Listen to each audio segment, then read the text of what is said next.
这种咳嗽始终挥之不去，咳起来就都想不出来，咳得心里气喘，内脏都要咳出来的感觉。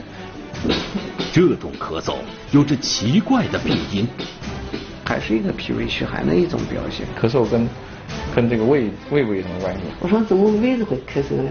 调理脾胃，肃清咳嗽。云南白药提醒您收看本期健康故事。这种咳嗽是胃病。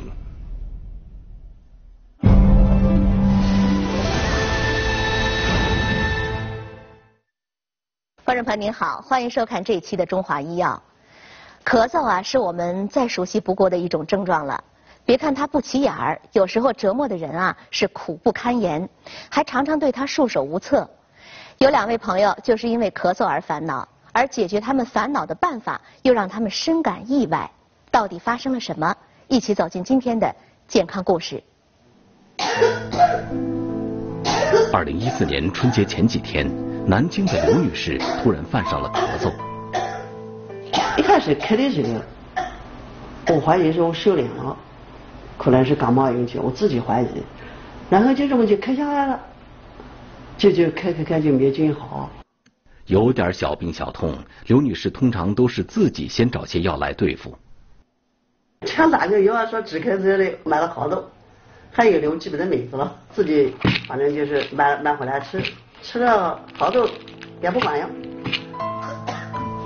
以往凭经验找点药吃会管些用，但是这一次刘女士吃药不但不见好，咳嗽还在加重。咳嗽起来就都想不出来，咳得心里气喘，咳得上气不接下气的，这里都有。一咳嗽嘛，就头会发炸呀，炸了就发炸头开始。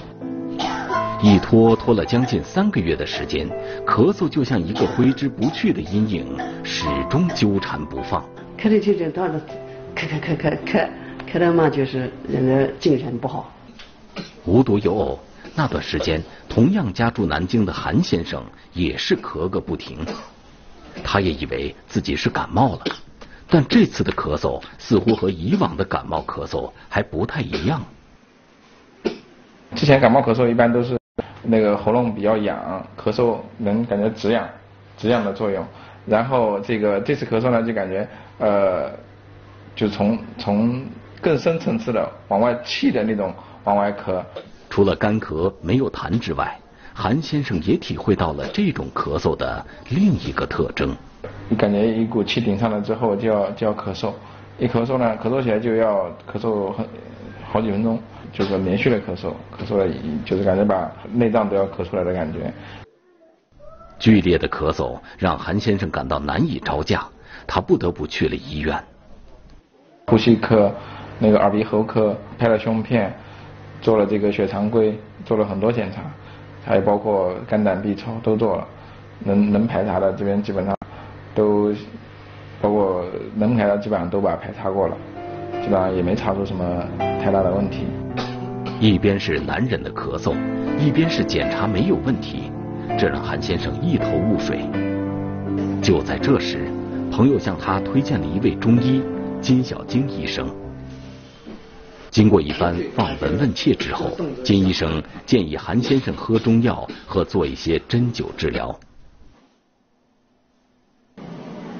中脘、内关还有足三里这些穴位的话呢，中医呢主要都是脾胃穴，可以帮助呢这个降利之后改善他的这种胃肌上利的这种不适感。金医生选择的中脘穴是针对消化系统疾病的穴位，内关穴有和胃降逆的作用，而大家熟悉的足三里是足阳明胃经上的主要穴位，也是具有调理脾胃的功效。金医生不会是弄错了吧？韩先生可是来看咳嗽的呀。我觉得也很纳闷，因为咳嗽跟这个胃部有什么关系？他来的时候理解只知道是肺才会咳嗽，只是说这个医生会看咳嗽，而不是想到这个胃病会引起咳嗽。因为久咳不止，刘女士也到医院寻求帮助。巧的是，找的也是金小晶医生。你这个是胃咳，我说怎么胃子会咳嗽呢？我说我是气管咳还是肺子咳？他说胃科。这个胃科的话呢，中医讲的话，五脏六腑兼定人科，肺督肺也，就是说咳嗽呢只是一个把气管，它的根源呢原因会有各种各样的，这它还是一个脾胃虚寒的一种表现。尽管金医生对刘女士和韩先生的咳嗽已经做出了判断，但是他们俩对此都不太相信。中度有胃是好的，跟我从来没有说是有胃病，我没听见过。我生活上面各方面，我这个人比较随便，也不忌嘴，家里的有什么吃什么，我也不挑食，所以我胃是很好。说实话，对胃这一块的话，因为我原来之前胃基本上没有任何问题，也没有出现过任何胃不适的症状，我连胃疼都不知道是在哪边疼。刘女士和韩先生似乎对金医生的诊断不以为然，他们只是在强调自己的痛苦，尤其是那难过的夜晚。睡觉然后就咳嗽，然后就被咳醒了，睡不着，然后就走起来，咳得头疼，晚上也睡不着觉。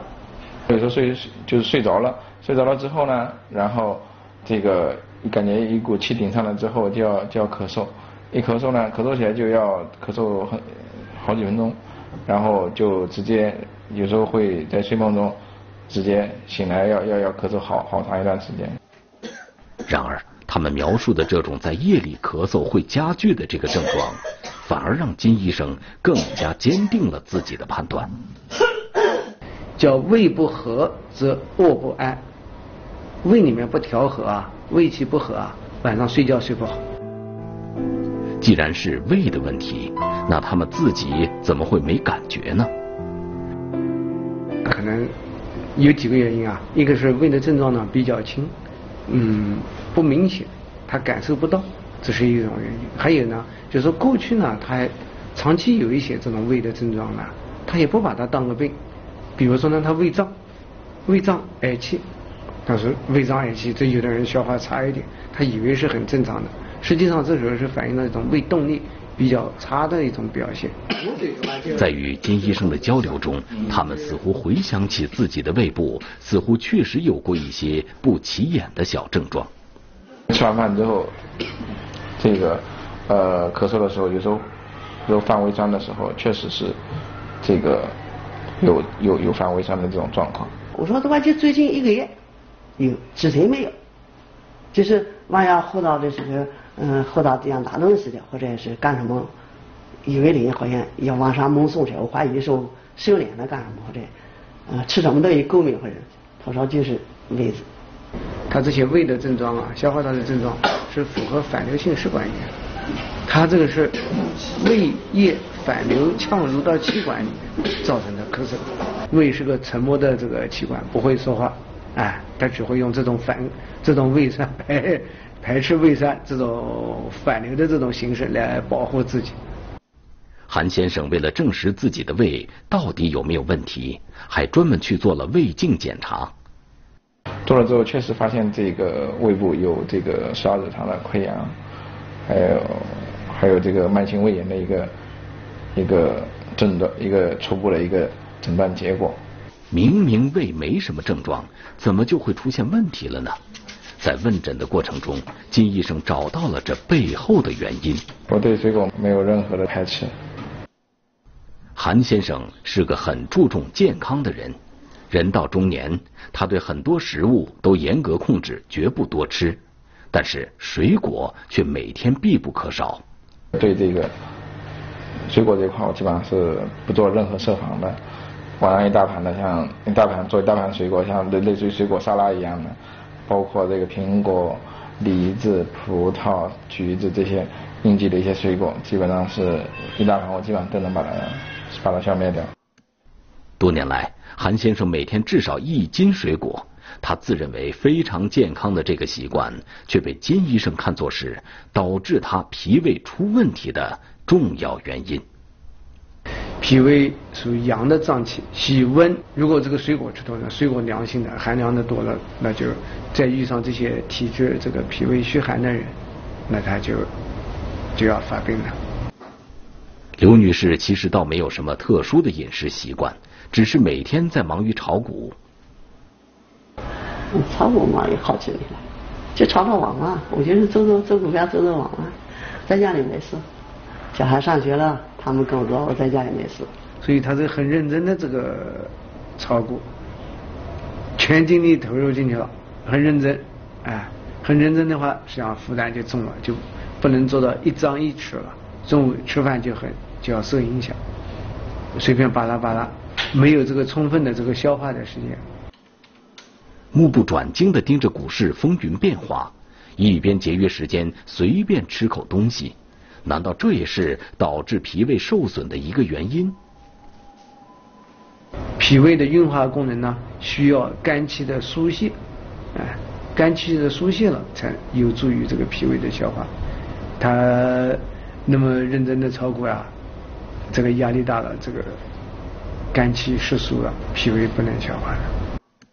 看来他们的脾胃不好，还就是事出有因的，那调理脾胃就是重点了。温中健脾，哎，温中健脾呢，我们要用黄连啊、吴蓣啊、太子参啊、炒白术啊，和胃啊用陈皮啊、半夏呀、止咳啊、大腹皮啊，还可以用枇杷叶啊，全都是治疗胃的药，包括这个抑制胃酸的，然后这个对小耳肠溃疡这边进行治疗的一些药，基本上看没有任何治疗这个咳嗽的药。和韩先生一样，这一次刘女士喝的也是调理脾胃的药，可是她需要治疗的是咳嗽呀。2个副作用下来一个就好多了，就晚上能睡觉，我就晚上能够睡觉我就开心了。我半夜吃下来了，然后也开了半夜下来，半夜下来吃过以后真的好多了。吃药，然后再通过这个针灸2、3次的针灸之后，然后这个一下子把这个咳嗽基本上痊愈了，然后胃酸也不反了，我觉得这个还是蛮神奇的。中医说啊，五脏六腑都可以导致咳嗽，不能仅仅盯着肺。有人把那些伪装的症状称为是疾病的假象，其实啊，不是疾病太狡猾，而是我们对自己不够了解。好的医生就像是一个高明的侦探，总能够通过蛛丝马迹找出疾病的真相，帮人解决问题。那接下来的节目，医生又要帮助我们制服身体里边折磨人的一些不安分的东西，到底是什么？请您不要走开，接着收看。疯狂的石头让人吃尽苦头，已经疼得已经快受不了的感觉了。3味中药帮助扫清障碍，结石全部排掉了，都没有了。这些都是结石形成的原因，这些都是远离结石的方法。云南白药提醒您继续收看洪涛信箱，制服疯狂的石头。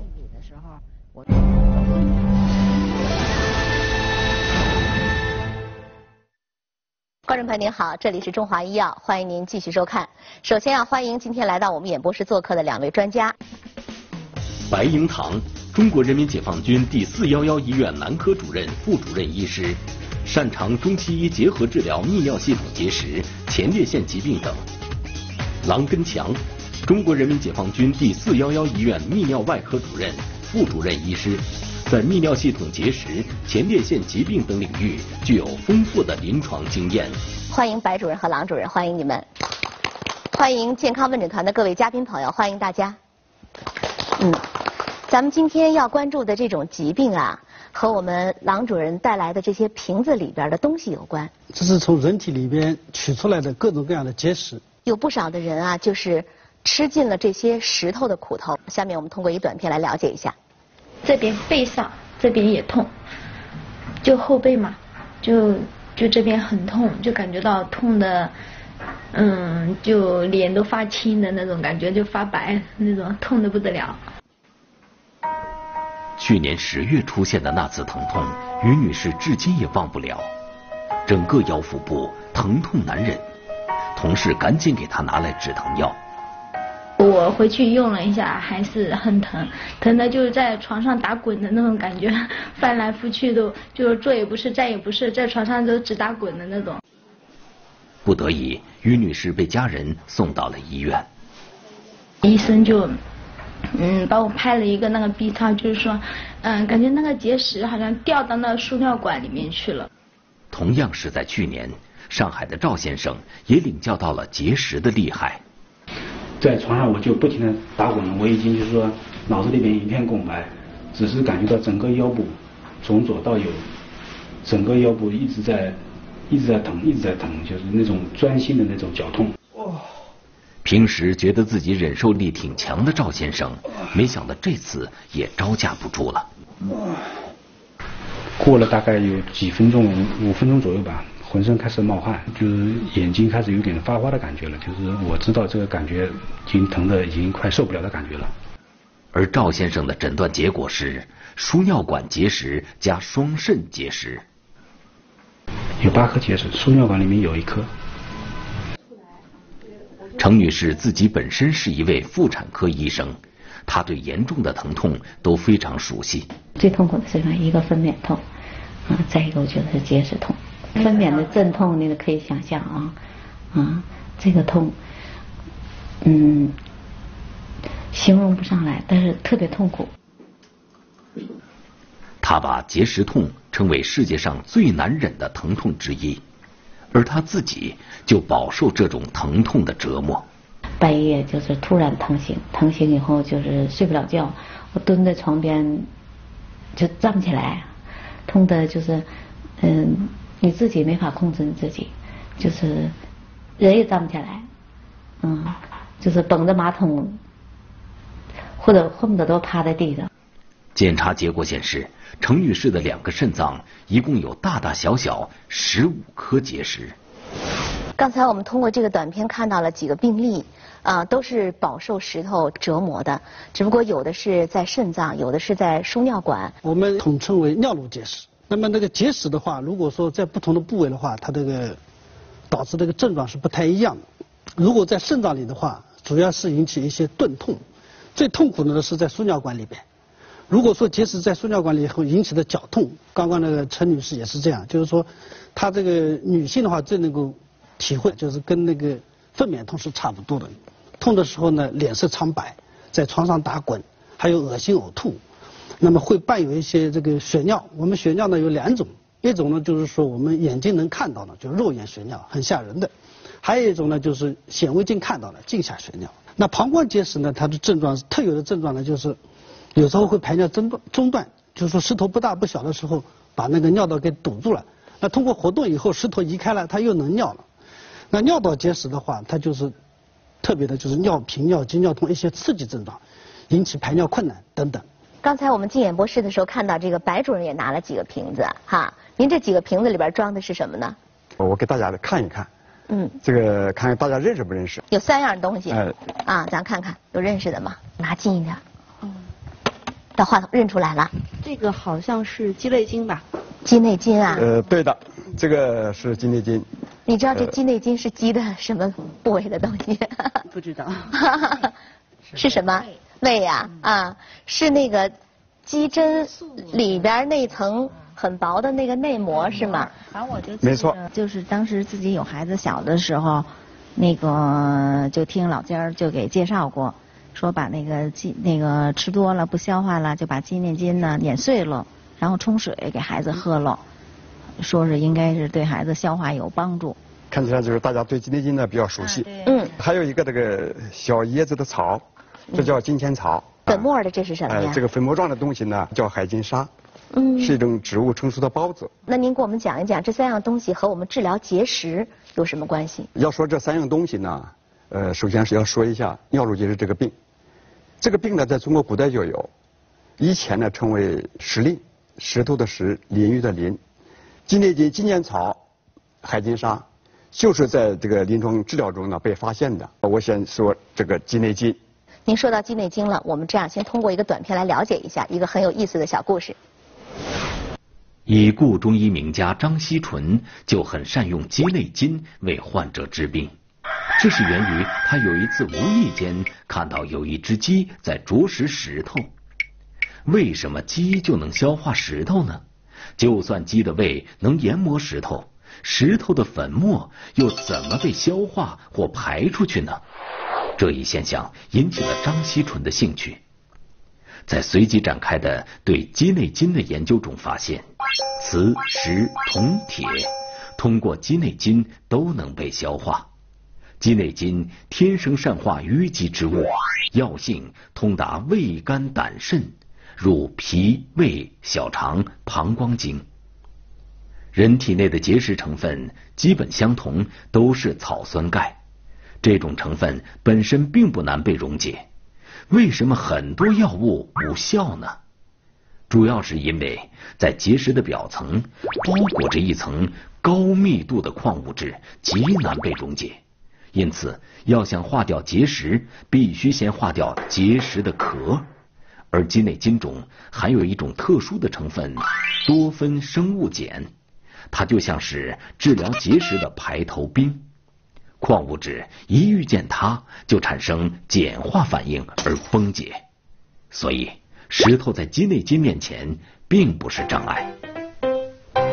据说这个张锡纯本人也有结石病，然后就是受到了这个的启发，然后用鸡内金配合了几味药，把自己的病给治好了，是吗？张锡纯呢，很擅长于用鸡内金治病的。有一个故事，1918年，沈阳呢有一个病人呢出现胃脘有阻塞感，病人呢就是非常非常痛苦，也四处求医。这时候呢，他想起了张锡纯这个人。张锡纯认为他胃中有积，胃气呢不能下行，气机阻塞于中焦。那么于是呢就给他开方子，鸡内金1两，生酒曲呢5钱，就那么简单的一个方子。病人拿到这个方子以后呢，也是怀疑这能治病吗？结果怎么样呢？那么他回忆吃了几副以后，硬物感全消了，好了。那么中医治病呢，讲的是疗效。在用药上呢，它也是就是不在贵，不在多，在于准，在于巧。刚才白主任拿着这个东西过去的时候，这位女士讲说，这个鸡内金过去是不是家里边的老人啊杀了鸡之后都不舍得扔哈，然后把它弄下来之后晒干了，然后给它存着。就刚您说的是小孩儿，对，小孩儿好像吃多了，是吃多了啊，忌食的时候碾碎了，然后给吃就管用。效果还挺好的。我们接下来讲您刚才讲的金钱草。说起金钱草呢，那么也有一个传说，很早以前呢，有一对这个年轻恩爱的夫妻，有一天呢，这个丈夫呢突然腹痛，不久便去世了。妻子呢痛苦万分，也感到呢死因很蹊跷。她请来医生，要求要查明丈夫的死因。医生呢根据病人疼痛的部位剖腹，在胆囊内呢取出一块小石头。那么妻子为了纪念丈夫呢，就是用红鱼丝线织了一个小网兜，把石头放在里边，挂在脖子上，形影不离地佩戴着。有一天上山砍柴累了休息的时候呢，那么她又想起自己的丈夫，于是就抚摸石头，发现哟石头小了很多，很奇怪。她为了解开这个谜啊，又去请教医生。医生听到以后也很这个纳闷，觉得也很奇怪。但后来一想，那就是说可能他上山砍柴的时候呢，接触到一种草，这种草能化石。那么医生就跟这个妇女呢一起上山，在他砍柴的地方呢，把各种各样的草都割下来，一个一个的包起石头。有一种草呢，它包了石头以后呢，果然石头变小了。那么医生就割了很多很多这样的草，用作治疗结石病。有人说呢，它能够化石，叫它化石丹；有人说呢，这种草真了不起，能治病，比金钱还贵重，就叫它金钱草。其实金钱草不但能够化石，更重要的它帮助排石。其实关于金钱草还有一个医案，我不知道大家听说过没有？说这个上世纪60年代的时候啊，当时那个印度尼西亚总统苏加诺受到这个泌尿系结石的困扰，当时呢又不想接受这个西医的这个手术的治疗，就求助于咱们周恩来总理。当时周总理就派了咱们国家非常有名的一个中医专家叫岳美中，到这个印度尼西亚去给苏加诺总统看病。这个岳先生到了那儿之后啊，就是重用了这个金钱草，据说这个它的量每一剂的药由60克增加到210克，最后经过一段时间的治疗之后，苏加诺总统的病就好了。当时还赞叹我们中医很神奇啊。那刚才我们听2位专家都给我们讲的，尤其讲到了这个金钱草，还有前面这个鸡内金，就通过这2味药，再配合一些其他的，就可以解决结石的问题了，是这样吗？从我的临床经验来说呢，直径在0.6厘米以内的用中药呢，溶石效果比较好。如果石头再大一点的话呢，你要借助这个现代的微创的碎石技术。我们现在呢，主要是2类，一个呢就是说我们叫体外冲击波碎石，通过 B 超定位，在体外把石头打碎以后呢排出来；还有一个呢就是我们通过各种各样的内窥镜进入人体以后，用火激光把结石打碎。疯狂的石头让人吃尽苦头，已经疼得已经快受不了的感觉了。3味中药帮助扫清障碍，结石全部排掉了，都没有了。这些都是结石形成的原因，这些都是远离结石的方法。云南白药提醒您继续收看洪涛信箱，制服疯狂的石头。我们在刚刚节目一开始的时候，我们看到了有几位朋友备受这个石头的折磨。下面我们要接着放一个短片来看一看他们是怎么把这个石头排出去的。他说治疗有分2种嘛，一种是那个火激光的那个微创手术治疗，还有一种是体外碎石治疗。那我就选择了第一种。这种治疗就是赵先生当时选择的那种微创手术。通过内窥镜，医生能清楚地看到石头，并对付它。就这个可以再远一点，哎，好，就这样，这个哎好。那么利用这个我们这个水的压力，把那个局部里边形成高压以后，这个把结石从这个穿刺的管子里边冲出来。那这是我们这次手术打的这个结石，但石头已经粉末化了，全部在这个上面。赵先生当时体内的石头就是通过这种办法全部粉碎的。不过治疗结束后，医生又有了一个新的建议。他说，角落里面就怕一些结晶残留的结晶体，它不是100%排出来，他就担心就是说你在中药调理下呢，就排的就是说更干净、更彻底。从那之后，赵先生在家天天熬药。就这样喝了将近2个月的汤药，也就药也吃完了，也就感觉到现在还可以，恢复的挺不错的。于女士由于害怕手术，医生根据她的情况给她推荐了另一种疗法。有个机器，它就对准你的那个石头的那一块位置，然后就我只听见那个啪啪啪那种声音。于女士当时接受的就是这种体外冲击波碎石法。医生先根据 B 超定位找到石头，然后再用体外冲击波把石头击碎。就是通过体外冲击波聚焦于结石上，然后就是将结石粉碎。粉碎了以后呢，随着尿道就是结石就排出了。大约40分钟的时间，石头已经被击碎。但是医生接下来的话又让于女士担心起来。他说因为就是说石头毕竟打碎了之后它动起来估计会疼。跟于女士一样，程女士也不愿意做手术，她也是选择做这种体外冲击波碎石。反正这个不疼就好了，把这块给我碎掉了，排出去就 OK 了。那颗折磨她的石头虽然被击碎了，但是接下来医生对于女士担心的事情发生在了程女士身上。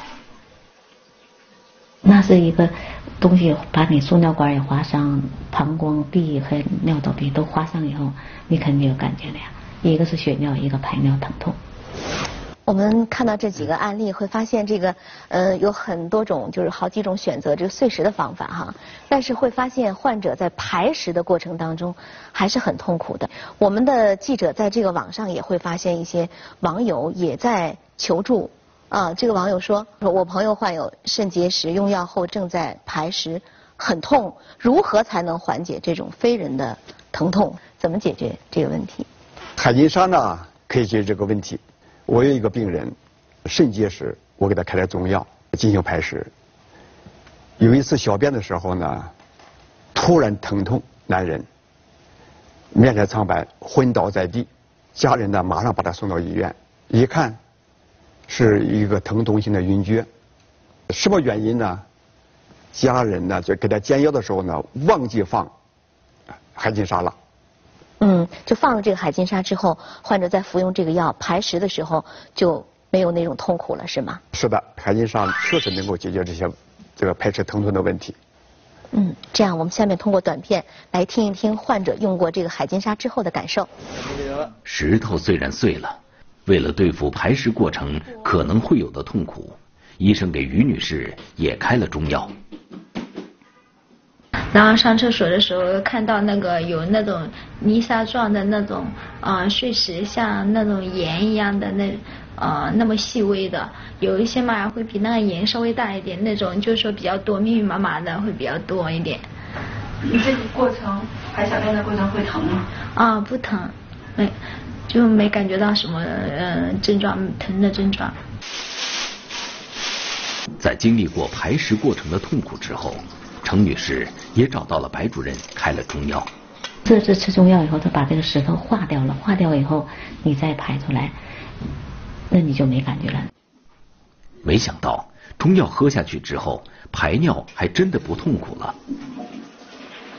不过程女士体内一共有15颗石头，那次治疗只击碎了让她疼痛难忍的那颗石头。实际上她的身体里还有14颗蠢蠢欲动的石头，时刻在威胁着她。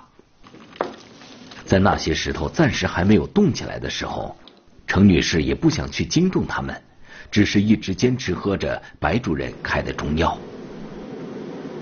最后这次就是我们吃了中药以后，就是这个结石全部排掉了，都没有了，兴奋的不得了啊！因为终于把这个问题解决了，把这石头彻底清理干净，就没有后顾之忧了。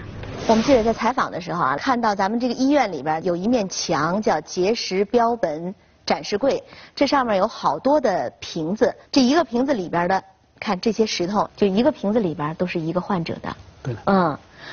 然后可能我们看过了，你看有的特别多，是吧？我不知道大家会不会有萌生这样一个想法，就是说这些石头是从哪儿来的？经常喝那个就是水够多的那种水，好像容易形成结石。可能是还有那个菠菜和豆腐好像结合有活成草酸钙吧，是。有的时候就是吃那个钙片。吃多了，或者是可能时间不合适，有的也得。我们人体之所以形成结石呢，一般是3方面的。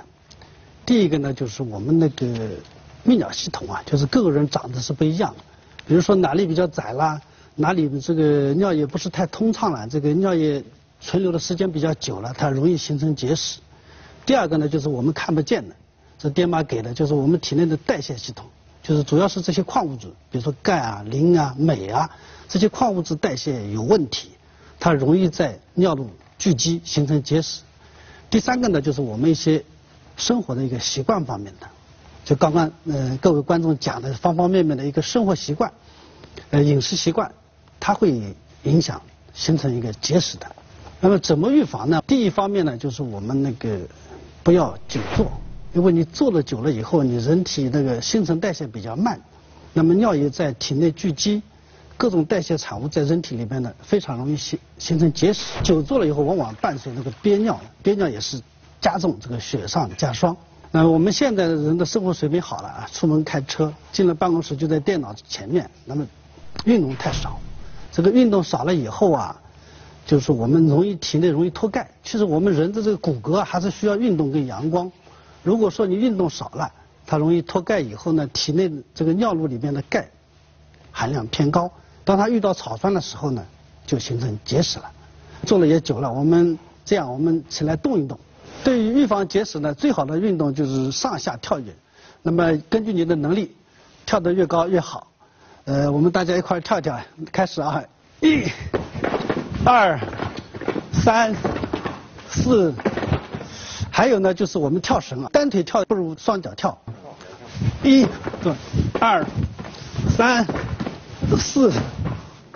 还有呢，立定跳远啊，我们就是说，当然凭你的能力啊，跳得越远越好。来，1，我们。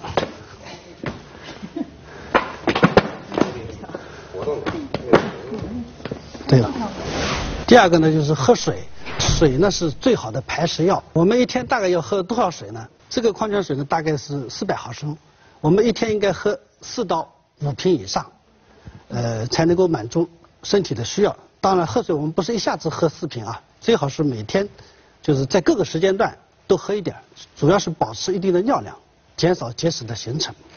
但是呢，现在我们很多人有一些不好的习惯，就是拿饮料来代替水，比如说喝那个碳酸饮料，因为它这个糖分比较高，糖分高了以后特别容易促进那个结石的形成。比如说有些人喜欢喝咖啡，这咖啡里面实际上草酸含量也是很高的。欧洲人他长结石也挺多的，他很多跟咖啡有一定的关系。那么我们还有一些习惯，有些人呢就是说，睡觉可能不是太好，他睡前呢喜欢喝点牛奶，说是有利于睡眠，但是它也有它的副作用。因为牛奶里面钙的含量相当高，我们这个喝了牛奶以后呢，这个出现一个排钙的高峰，人体睡眠了以后，就各种新陈代谢都降低。我们的结石呢不是白天生成的，结石都是晚上长大的。这个喝了牛奶以后呢，雪上加霜。还有呢，我们很多人呢喜欢拿了啤酒当那个解渴的饮料，实际上啤酒里边呢含那个尿酸啦、钙啊、磷啊、钨核苷酸啊，这些含量非常高的，它特别容易形成那个嘌呤结石。第三个呢，我们这个现代人啊，这个生活节奏加快，就是我们对这个一日3餐啊，都是有些问题的。就是早餐很多人不吃，然后中餐呢匆匆忙忙解决，晚上是正餐。那晚上正餐呢，我们吃了大量的这个蛋白质，实际上蛋白质它是酸性的，尤其是动物蛋白，它里边含有很多的这个钙啊、磷啊、尿酸啊这一类。如果说大量进食那个蛋白质以后呢，非常容易形成结石。我们一天人体需要的蛋白其实很少，大概是2两牛肉或者说3个鸡蛋白就足够了。如果多了以后，对人体是非常不利的。当然，这个蛋白是人体的重要营养成分之一，如果说一点蛋白也不吃也不行的啊。一般我们人体里边排钙的高峰是4到5个小时，就是比如说你7点钟吃的晚饭，那么11点左右的话，它是排钙的高峰，你这个时候进入睡眠了，那特别容易形成结石。白主任有一道饮品要带给我们是吧？也有预防作用的。就这个东西，看看认识不认识？大家看看认识吗？这东西？玉米须子。玉米须子，对的，这个呢是玉米须。我不知道在座的你有没有高血压、高血脂、高血糖的朋友？有。这个我告诉你们，马上就说了。血压、血脂高。啊，玉米须水呀，对降血压、降血脂、降血糖，这个有很好的作用。夏天喝呢，它有凉血泻热的功效，而且呢能够排出你体内的湿热之气，全家人都可以喝。其实玉米须呢水呢，它还有明显的利尿作用或抗结石形成作用。具体怎么来操作呢？煎煮也可以。那么如果你煎它1刻钟，那么也可以。就可以。如果你把它洗干净以后呢，就是说放在茶杯里，像泡茶一样。你冲饮服也可以的。一般来说呢，你50克、100克，就可以了。这个呢就50克。我们把这个1杯的量哈。那么我们把洗净的玉米须，那么放在茶杯里，就像这个泡茶、冲茶一样的。